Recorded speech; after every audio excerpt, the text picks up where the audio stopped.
नमस्कार दोस्तों, कहानियों की श्रृंखला में आज सुनेंगे मालती जोशी जी की कहानी जननी।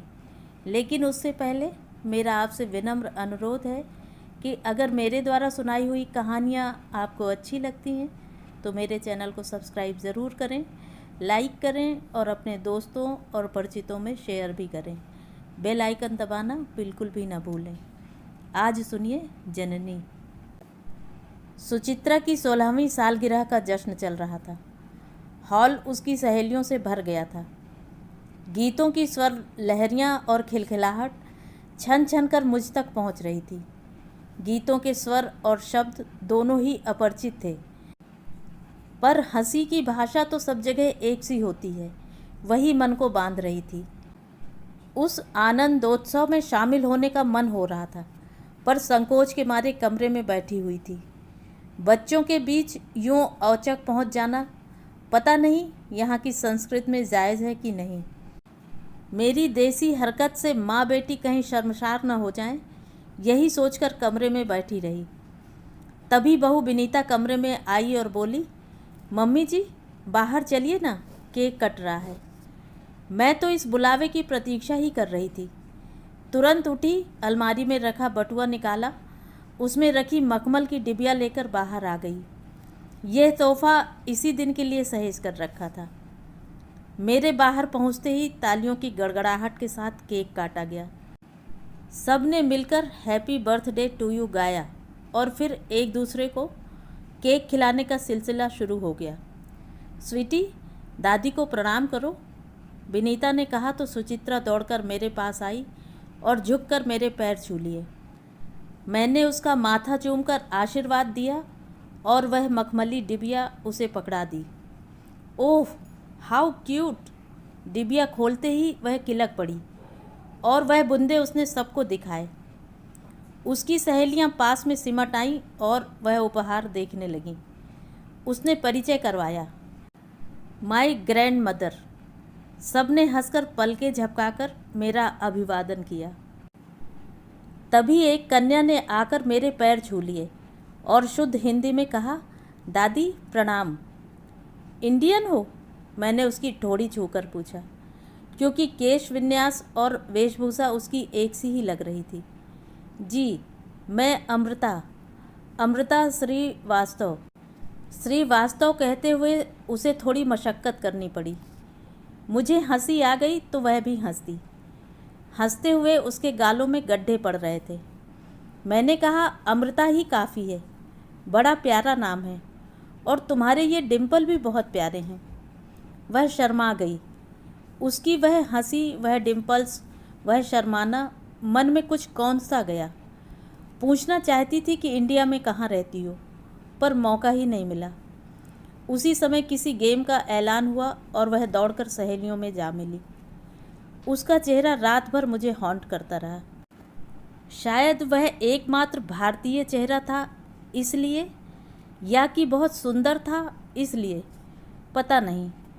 सुबह सुबह मुझे इसका इल्हाम हुआ।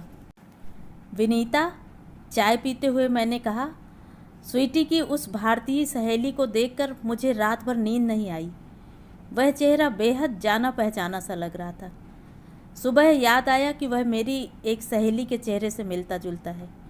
ज़रूर यह उसकी बेटी होगी। विनीता हंसने लगी, मम्मी जी, उसकी माँ आपकी सहेली कैसे हो सकती है? वह तो मेरी हम उम्र है। हाँ, उसकी दादी नानी आपकी सहेलियाँ हो सकती हैं। मैं बुरी तरह झेंप गई। बुढ़ापे में ऐसा ही होता है ना, मन बार बार पीछे की ओर ही दौड़ता है। वही बातें याद आती रहती हैं, पर बात आई गई हो गई। 10-12 दिन बाद की बात है। मैं अपने कमरे में बैठी हुई थी कि विनीता चहकती हुई कमरे में दाखिल हुई। मम्मी जी, आपसे मिलने कौन आया है देखिए। अमृता की मम्मी। और आपको इम्प्रेस करने के लिए देखिए कैसी ट्रेडिशनल बहू बनकर आई है। उसकी बात पूरी होने से पहले ही मैंने उसे देखा और धक्क से रह गई। उस दिन बिटिया में तो बस झलक देखी थी, यह तो साक्षात रेणुका मेरे सामने खड़ी थी। मैं अपने अचरज से उबरती तब तक वह मेरे पैरों में झुक गई थी। मैंने उसे उठाया और अपने पास पलंग पर बिठा लिया। लाल चौड़े पाड़ की कलकत्ता साड़ी, बड़ा सा जूड़े में चांदी का बेड़ी फूल, माथे पर बड़ी सी बिंदी और हाथ भर चूड़ियाँ। बड़ी सुंदर लग रही हो। बेटा, नाम क्या है तुम्हारा? आशा। आशा पूर्णा। वाह, बड़ा प्यारा नाम है। आशा पूर्णा जी को पढ़ा है कभी? मम्मी पढ़ती थी, इसलिए यह नाम दिया है।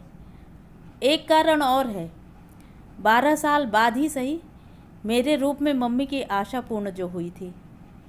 मैं कुछ पूछती इससे पहले ही उसने कहा, मुझे तो पता ही नहीं था कि आप आई हुई हैं। उस दिन अमृता ने बताया। बहुत एक्साइटेड थी। दादी उसका वीक पॉइंट है। अपनी दादी से बहुत अटैच्ड है। वे लोग आते जाते रहते होंगे। बस एक बार आए थे। इतना लंबा सफ़र अब उन लोगों से होता नहीं है। सफ़र तो वाकई बहुत लंबा है, आदमी पस्त हो जाता है। जब भी आई हूँ बहुत हिम्मत जुटाकर आई हूँ, पर अब लगता है यही आखिरी ट्रिप होगी। इन लोगों से कह दिया है, जब भी मिलने का मन हो तुम लोग ही आ जाया करो। यह सफ़र अब मेरे बस का नहीं है। इसीलिए तो साल 1.5 साल में हम ही लोग एक चक्कर लगा लेते हैं। ससुराल कहाँ है तुम्हारी? बरेली, उत्तर प्रदेश। और पीहर? जमशेदपुर, बिहार। अब तो झारखंड हो गया है। तुम्हारी माँ का नाम क्या है? वह चौंकी पर जवाब दे दिया, जी प्रेमलता। और ननिहाल कहाँ है तुम्हारी? जी बरौनी, उत्तर प्रदेश। उसने जवाब देते हुए विनीता की ओर देखा। मैंने देखा, विनीता अजीब निगाहों से मुझे घूर रही थी। फिर सहज भाव से बोली, आशा, बुरा मत मानना, तुम्हारी बिटिया में मम्मी जी को अपनी एक सहेली की झलक दिखाई दी, इसीलिए इतने सवाल पूछ रही हैं। मम्मी जी कहती हैं कि दुनिया में एक साथ 7 चेहरे एक जैसे होते हैं। जानती हूँ रे, पर आदत का क्या करूँ। कोई भी भारतीय चेहरा दिखाई देता है तो मैं रिश्ते तलाशना शुरू कर देती हूँ। आशा बिटिया, तुम मेरी बात को सीरियसली मत लेना। हम हिंदुस्तानियों का स्वभाव ही होता है। 4 घंटे का रेल का सफ़र होता है, तब भी हम साथ वाले की 7 पुश्तों का इतिहास पूछ लेते हैं। बात वहीं ख़त्म हो गई। फिर हम लोग बैठकर बिहार, यूपी और मध्य प्रदेश की संस्कृति के बारे में बात करते रहे, त्योहारों की चर्चा करते रहे, लोकगीत खंगालते रहे, मुहावरों के अर्थ ढूंढते रहे। 2 घंटे कहाँ निकल गए पता ही नहीं चला। उसके बाद आशा से कई बार मुलाकात हुई, कभी मॉल में, कभी मंदिर में, कभी किसी पार्टी में। वह मुझसे आदर भाव से मिलती रही, मैं सामान्य भाव से बतियाती रही। फिर पुरानी बातों को दोहराने का मैंने पागलपन नहीं किया। मेरी वजह से घर वालों को संकोच हो, यह अच्छा नहीं लगता। मेरी अमेरिका यात्रा अपने आखिरी छोर पर आ पहुंची थी। बच्चों के बीच 4 महीने कैसे बीत गए पता ही नहीं चला। रहने को तो 2 महीने और भी रह सकती थी, पर ये 2 महीने मुझे कनाडा वाली बिटिया को भी देने थे। उसके लिए दोबारा मैं इतनी दूर नहीं आ सकती थी। वैसे भी मैंने तय कर लिया था कि यह मेरी अंतिम विदेश यात्रा है। दोबारा इतनी हिम्मत मैं जुटा नहीं पाऊंगी। बेटे ने मेरे लिए 2-3 हिंदी चैनल्स लगा दिए थे। दोपहर में देख लेती थी, अकेलापन नहीं खलता था। उस दिन ऐसे ही कोई सीरियल देख रही थी कि दरवाजे की घंटी बजी। यहाँ तो घंटी बजाकर कोई आता ही नहीं है। तीनों के पास अपनी चाबियाँ हैं। नौकर चाकरों का तो सवाल ही नहीं है। डाकिया भी डाक लेटर बॉक्स में डालकर चला जाता है। कोई खास डिलीवरी होती है तो ही बेल बजती थी। कुछ असमंजस में ही मैंने दरवाज़ा खोला और चकित रह गई। क्षण भर तो मैं उसे पहचान ही नहीं पाई। वह भी थोड़ी असहज हो आई। बोली, सॉरी आंटी, इन कपड़ों में आपके सामने आते बड़ा संकोच हो रहा था, पर घर चली जाती तो आलस आ जाता, इसीलिए ऑफिस से सीधे चली आई। अच्छा किया बेटा, और संकोच करने की ज़रूरत नहीं है। मुझे तो अब ये कपड़े देखने की आदत हो गई है, और सच कहूँ इन कपड़ों में भी तुम बहुत सुंदर लग रही हो। वह शर्मा गई। फिर दिल में एक घंटी सी बजी। ऑफिस से आई हो तो पहले एक एक कप चाय हो जाए, मैंने कहा। आंटी, चाय मैं बनाती हूँ। मैंने मना नहीं किया। बहू रानी की अति आधुनिक रसोई में कुछ भी बनाते मुझे डर लगता है। बस दोपहर की चाय भर बनाती हूँ मैं। चाय पीते हुए मैंने कहा, तुम्हारा ऑफिस जल्दी छूट जाता है क्या? विनीता का तो। आंटी, मैं हाफ डे लेकर आई हूँ।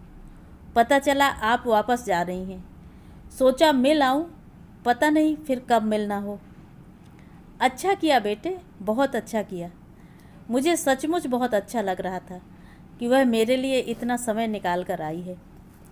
और बस इसके बाद हमारे बीच एक मौन पसर गया। कुछ देर मैं प्रतीक्षा करती रही। फिर मैंने पूछा, बड़ी चुप चुप हो, क्या बात है? हिम्मत जुटा रही हूँ आंटी, आपसे एक बात कहनी थी, पर आप किसी से कहिएगा नहीं, विनीता से भी नहीं। निश्चिंत रहो बेटा, वैसे ना कहना चाहो तो मुझसे भी मत कहो, कोई फ़र्क नहीं पड़ता। नहीं, आपसे तो कहना ही है, इसीलिए तो आई हूँ। फिर पता नहीं मौका मिले या ना मिले। कुछ देर तक चुप्पी छाई रही। फिर वह एकाएक बोल उठी, auntie, I am an adopted child. मतलब? सब कुछ समझने के बावजूद मैंने अपना आश्चर्य छुपाने के लिए प्रश्न कर लिया। मुझे गोद ले लिया गया था। कब? मैं बहुत छोटी थी तब। तब तो तुम्हें कुछ याद नहीं होगा। हाँ, मुझे कुछ भी याद नहीं, बस मम्मी पापा का प्यार दुलार ही याद है। मुझे उन्होंने राजकुमारियों की तरह पाला था। दुनिया की कोई ऐसी चीज़ नहीं थी जो मांगने पर मुझे नहीं मिलती। सच तो यह है कि मांगने की ज़रूरत नहीं थी, उससे पहले ही सब कुछ हाजिर हो जाता था। बड़ा ही सुखी संपन्न बचपन था मेरा। काश मैं कभी बड़ी ही ना होती। तुम्हें कब पता चला? यूँ तो मम्मी मुझे रिश्तेदारों से बचा कर ही रखती थी, फिर भी कभी न कभी सामना हो ही जाता था। तब उनकी खुसुर फुसुर से मैं बेचैन हो जाती थी। उनकी नज़रों का कौतूहल मुझे असहज कर देता था। मैं जब 12 साल की हो गई तो मेरी आया बाई ने कहा, मैडम, अब बेबी को छोड़कर मत जाया करो, ज़माना बहुत ख़राब है। रिश्ते की एक शादी में शिरकत ज़रूरी थी। मम्मी मजबूरन मुझे लेकर गईं।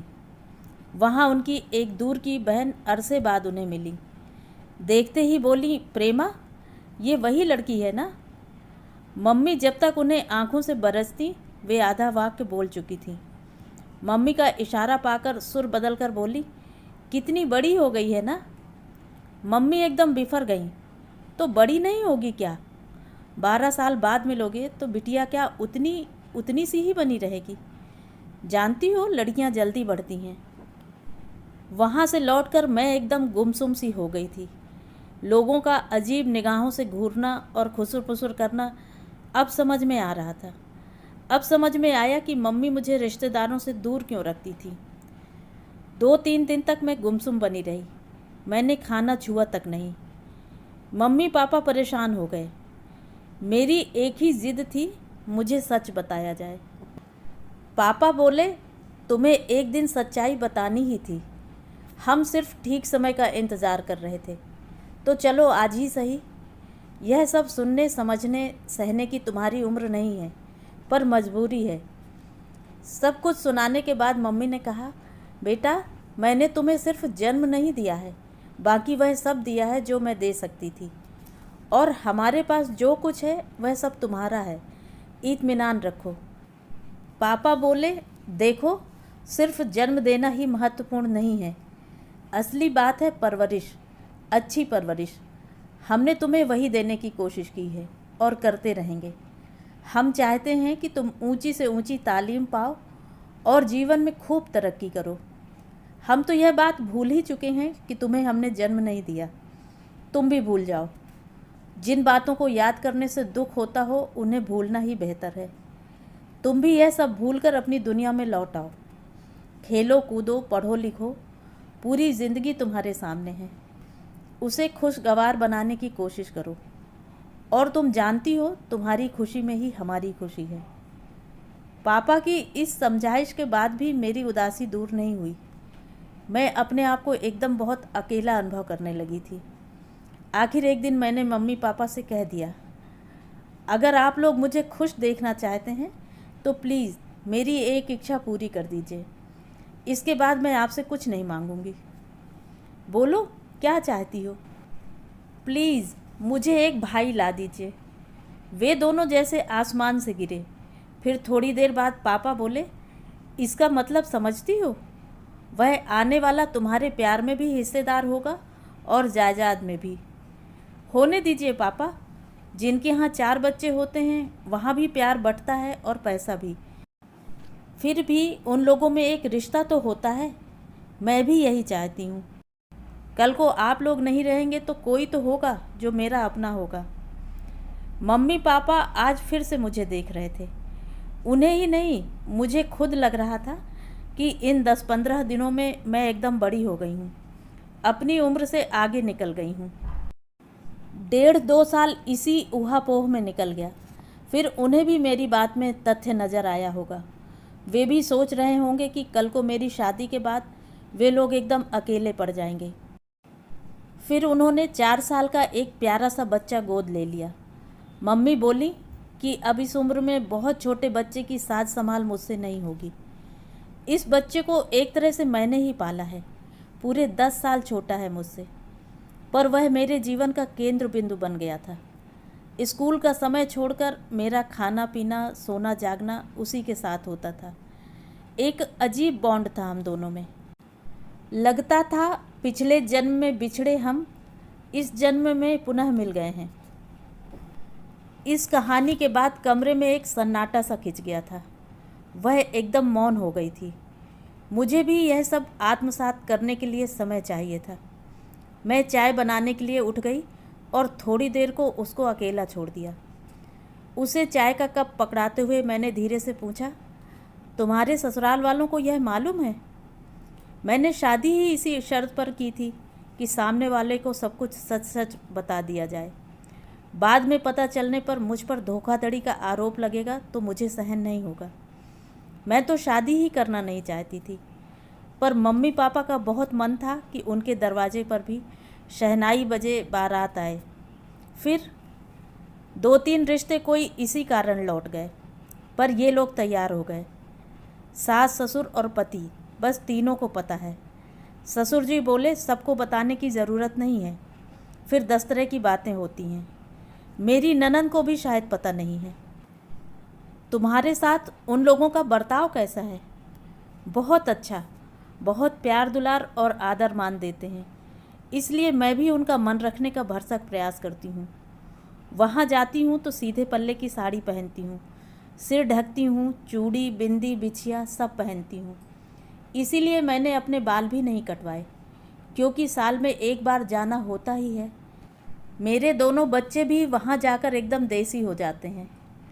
तुम्हारा भाई, वह तो अब बड़ा हो गया होगा? हाँ, 28 का है, इंजीनियर है। पिछले साल हमने उसकी भी शादी कर दी। उन लोगों को भी पहले सब बता दिया, पर प्रॉपर्टी इतनी है कि उनसे मना करते नहीं बना। बहू अच्छी है? हाँ, दोनों यहाँ आने के लिए फड़फड़ा रहे हैं, पर मैंने कहा अभी रुक जाओ। दोनों बूढ़े हो चले हैं, पापा तो बहुत ही थक गए हैं। ऐसे में उनको अकेले छोड़ना ठीक नहीं है। कल को कहने को हो जाएगा कि पेट जाया होता तो छोड़कर थोड़े ही जाता। पेट जाए क्या, छोड़कर जाते नहीं हैं। पर उन्हें कोई दोष नहीं देगा आंटी। पर यहाँ तो कहानी ही दूसरी है ना। बोलते बोलते उसकी नज़र कलाई घड़ी पर गई। ओ माय गॉड, कितना समय हो गया, पता ही नहीं चला। और जो कहने आई थी वह बात तो रही जा रही थी। इतनी लंबी कहानी के बाद भी कुछ शेष था।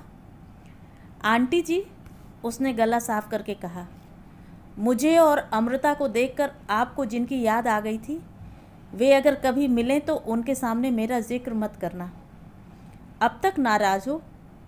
नाराज़ थी, उनसे नफ़रत भी थी, पर जिस दिन पहली बार अमृता को गोद में लिया उस दिन सारी नाराज़गी, सारी नफ़रत ममता के ज्वार में बह गई। समझ गई कि कोई बहुत बड़ी मजबूरी रही होगी, नहीं तो अपने कलेजे के टुकड़े को कोई यूं छोड़कर नहीं जाता। और मजबूरी क्या होगी हम आप समझ सकते हैं। अपने मम्मी पापा की नाराज़गी का डर है। उन बेचारों को क्या पता लगेगा, वे अपनी दुनिया में मस्त हैं। फिर वह कुछ देर चुप रही, फिर बोली, आंटी, वे जो भी हैं जहाँ भी हैं सुखी रहें, यही चाहती हूँ। पहले मैं डरती थी कि मेरी जन्मदात्री पता नहीं किस कुलशील की होगी, पर जब आपकी सहेली हैं तो अच्छे घर की ही होंगी। आपकी ही तरह परिवार में आदर मान पाती होंगी, आपकी ही तरह अपने नाती पोतों में रची बसी होंगी। मेरे अस्तित्व की कल्पना मात्र से उनकी मानसिक शांति भंग हो जाएगी, उनके जीवन में भूचाल आ जाएगा। और अगर इस बात की भनक भी किसी को लग गई तो उनकी प्रतिष्ठा धूमिल हो जाएगी। संतान के रूप में कोई सुख तो नहीं दे सकती मैं, कम से कम उनके दुख का कारण तो ना बनूं। बहुत समझदार हो बेटा। मैंने उठकर उसे गले से लगा लिया। वह रो पड़ी और रोती ही रही। मैंने उसे चुप कराने का प्रयास नहीं किया। जानती थी यह चिर संचित रुलाई है, बरसों से वह इसे छाती में दबाए बैठी है। और मुझे यह भी एहसास हो गया था कि वह जिससे लिपट कर रो रही है वह मैं नहीं हूँ, उसकी माँ है। तो ये थी कहानी। कहानी आपको कैसी लगी कमेंट करके ज़रूर बताएं।